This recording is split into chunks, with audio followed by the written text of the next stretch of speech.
माहौल है, सब लोग परिवर्तन चाहता है। मोदी आ जाए या उनकी बाप आ जाए, हमारे घंटा फर्क नहीं पड़ता हमें।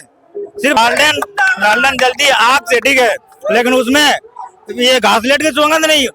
खाने का मतलब क्या? सड़ा हुआ चावल, सड़ा हुआ गेहूं जो कहीं नहीं चलता है वो गरीबों में देता है और लूट खसोट करता है। वो नाटक बनाया है, नाटक बनाया मोदी ने जनता को खाली बुड़बक बनाता है। देखिए, इन लोगों की बात सुन रहे थे, हमारे साथ युवा है, क्या कहेंगे भाई, कहाँ जाए वोट? कहना क्या चाहते हैं वो तो हम सबके दिलों में है कि लालटेन हमारे दिलों में है। हाँ। ये थोड़ी ना कहना कि नहीं हम नहीं देंगे लालटेन को। हाँ। वोट तो लालटेन को देंगे हम। नहीं, मोदी ये लोग कह रहे हैं कि कहना चाहिए था हाँ।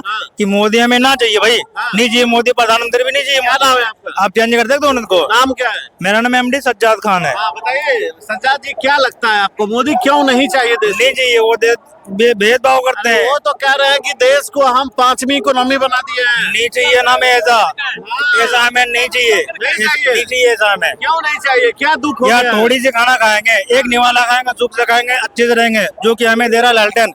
मोदी वो कमल नहीं दे रहा हमें। जो मेरी बात सुनिए, कमल नहीं दे रहा, वो कमल खिला हुआ है, ठीक है, लेकिन उसके अंदर में इतनी सी कांटा है ना, अगर जाओगे ना उसके अंदर पूरी चुभेंगे आपको। पूरी चुभेगा। लालटेन लालटेन लालटेन जलती है आग से, ठीक है, लेकिन उसमें ये घासलेट की सुगंध नहीं, उसमें जो है अतर की है। एक बात, देशों के उसमें लालटेन से उसमें जो ना देश की खुशबू महकती है। हर एक भाई के, या हिंदू हो या मुसलमान, किसी कोई भी हो, ठीक है, सब भाई भाई बन के जैसे रहते थे पहले, अभी भी हैं यहाँ पे बलिया हमारा में। चाहे मोदी आ जाए या उनकी बाप आ जाए, हमारे घंटा फर्क नहीं पड़ता हमें। सिर्फ लालटेन हमारे जिंदाबाद है, जिंदाबाद रहना चाहिए। लालटेन हमारे दिलों में है यार। वो आप क्या कह रहे हैं, हमारे दिलों में है लालटेन। दिख नहीं रहा, हाँ, दिख नहीं रहा है। आपके दिलों में है, आपके दिलों में है।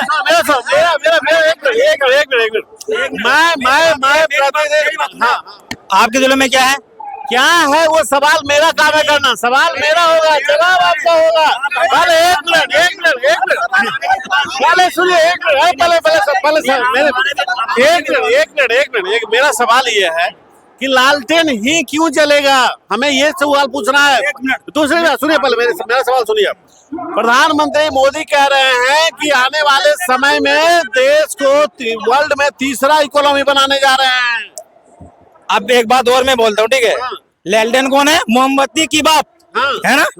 जब लाइट अगर भग जाए फिर तो मोमबत्ती आते ना काम। उनकी बेटा तेजस्वी तो है ना, तेजस्वी काम। आपको क्या लगता है? क्या एक मिनट अगर घुसपैठी के तौर पे किसी को अगर लालू यादव को अंदर ले लिया, उनकी बेटा है ना जिंदाबाद तेजस्वी, तो हम जिंदाबाद है भाई, है जिंदाबाद। एक सवाल ये भी है हमारे, ये भी है भाई कि दुनिया एलईडी के जमाने में जी रहे हैं, आप लालटेन में क्यों फंसे हैं? एक मिनट, आपके घरों में क्या क्या की सुविधा बताया हमें? बताइए, आप बताइए। आपके घरों में है? सोलर है? नहीं है। पंखा है? लाइट है? नहीं है। क्या जलाते हैं? एक मिनट, जलाते हैं क्या आप जलाते हैं क्या? एलईडी। कौन सी एलईडी? कौन सी बोल? उसे कौन बताया? जलना किसने सिखाया? लालटेन ने। जलना लालटेन ने सिखाया भाई। अब एक मिनट, ये दिमाग को, ये साइंटिस्ट चलाता दिमाग तो, है ना। कोई भी चीज अगर बनाता है तो साइंटिस्ट ही बनाते हैं, आप नहीं बनाते हैं। मेरी बात सुनेंगे आप? बिल्कुल। आप तो नहीं बनाते हैं। आप अपने माइंड से कोई चीज दिमाग में ऐसा लगा बना के दिखाएं कि हम वो, हाँ मैंने तो तैयार किया है। आपका नाम क्या है? मेरा नाम है प्रिंस कुमार। तो जी प्रिंस जी, आप कोई अपने माइंड से कोई चीज ऐसा बनाए जो कि वो पूरा दुनिया में फैला हुआ रहे। बिल्कुल, ठीक है, बिल्कुल। तो वैसा बना के दिखाया हमें। आपकी आवाज उठाने हम आए ना आपके घर तक। हाँ, आपके घर तक आए ना जी। एक बार मेरी बात सुने, एक बार बोल दो लालटेन साहब जिंदाबाद। अरे पहले सुनो भाई, पहले सुनो। मेरा काम है मुद्दों की बात करना, मैं उन सभी बिंदुओं में भटकने वाला नहीं हूँ। मैं मोदी के मुद्दों पे बात नहीं कर रहा हूँ, बात देश की विकास पे कर रहा हूँ। एक मिनट, आप जो खोजने आए हैं, जैसे कि वो लोग के सभा में, भाजपा लोग के सभा में आकर के आदमी बोलते थे कि हमको पैसे पर लाया है, हमको भूख मतलब खाना करके लाया है और हमको खाना मिला नहीं, हम वोट लालटेन को देंगे। वैसा यहाँ दिखने वाला नहीं है। जो भी है लालटेन में है, जो भी है लालटेन में है। हम ना बिके पैसों पे, हम बिके हैं दिल पे भाई। दिल पे बिके भाई, दिल पे बिकेंगे तभी तो विकास। हाँ बताइए। 15 लाख का क्या हुआ भाइयों बहनों? वो तो मैं पूछना है आपसे। मैं आपसे पूछूंगा 2 करोड़ का क्या 2 करोड़ रोजगार का क्या हुआ? क्या हुआ? 2 करोड़ प्रति वर्ष, प्रति वर्ष का वादा था मोदी का। उन्होंने वो वादा पूरा भाई महंगाई का क्या हाल है? भी बढ़ गया, 1 करोड़ देता हमको। आप गलत लोगों से गलत प्रश्न कर रहे हैं। आप पत्रकार है, ये सवाल आप सरकार से करेंगे कि जनता से करेंगे कि महंगाई है कि नहीं है, रोजगार मिला कि नहीं मिला? 1 मिनट, सरकार को क्यों कौन बनाता है? हम लोग जनता बनाती है। लोकतंत्र का वास्तविक मालिक कौन है? लोकतंत्र का देश की जनता है। और अब वो वक्त आ गया है सरकार को बदलने की या रखने के। इसलिए जनता की राय जानना बहुत जरूरी है। इसलिए हम सबसे सवाल किए। आपको यहाँ का माहौल देख करके क्या लग रहा है? जो लग रहा है वो आप बताइए ना। परिवर्तन का माहौल है, सब लोग परिवर्तन चाहता है, परिवर्तन हो के रहेगा। 7 लाखों लोग जुड़े हैं, आप तो बोल रहे हो लाखों लोग आपको देख रहे हैं। आप बीजेपी में सभा में जाइएगा ना, तो एक न एक लालटन में मिल जाएगा कि एक आदमी लालटन का, लेकिन यहाँ एक भी आदमी आपको कमल फूल या तीर छाप वाला मिलने वाला नहीं। लेकिन विचारधारा की लड़ाई है अपनी। आप जो कह रहे थे ना कि तेजस्वी ये प्रधानमंत्री किसे बनाने हैं, हमें तो लालू को बनाना है।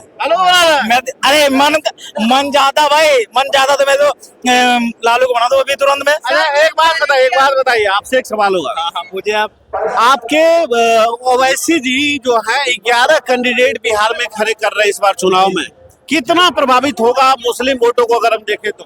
एक मिनट कहने पे नहीं, जवाब दे सर। देखिए, सबसे पहले तो लोकतंत्र है, सबको अपना अपना अधिकार है कि चुनाव लड़े ना लड़े। हम हमेशा बोलते हैं विचारधारा की लड़ाई है। अगर ओवैसी जी हमारे साथ जुड़ना चाहते हैं तो स्वागत है, लेकिन ओवैसी जी का क्या है क्या नहीं है खुद समझ में नहीं आता। इंडिया गठबंधन में जुड़ना चाहते हैं और नहीं भी जुड़ना चाहते अपना अलग गठबंधन बना लेते हैं। लेकिन बात यह है कि अगर हम लोग सांप्रदायिक शक्तियों के खिलाफ लड़ने के लिए खड़े हुए हैं तो हम लोगों को एकजुट होकर इस सांप्रदायिक शक्तियों के साथ लड़ना होगा।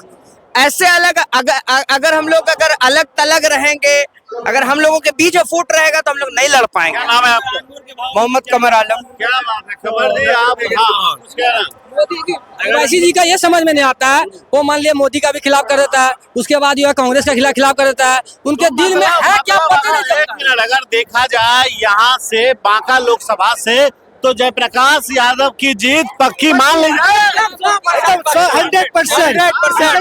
गाँव में जाके पूछ सकते हैं, यहाँ क्या गाँव में सभा है, गाँव में जाके पूछ सकते हैं। गाँव में ही घूमना है। आंकड़े की बात है सर, आंकड़े की बात है। आप सिर्फ बिहार देख के चल रहे हैं, और मैं खुद एक पॉलिटिकल एनालिस्ट हूँ और खुद एनालिसिस करता हूँ और डेटा की अच्छी समझ रहा हूँ। आपको क्या लगता है, 1 मिनट आपसे सवाल बढ़िया पूछा जा सकता है, क्या लगता है बिहार में 40 में कितनी सीटें एनडीए के पास आ रही है या इंडिया गठबंधन के पास आ रही है, बताइए?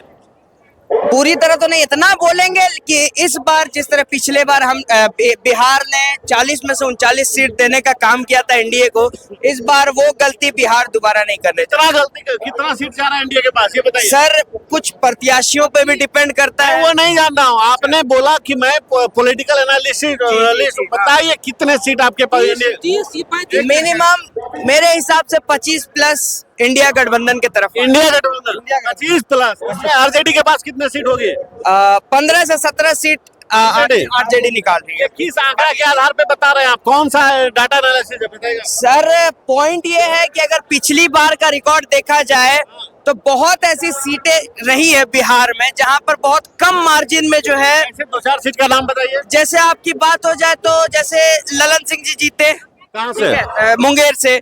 तो मुंगेर में उनका एक होता है ना बोगस वोट प्लस एनडीए, वो जो मोदी जी का जो एक लहर था उसमें जीत गए।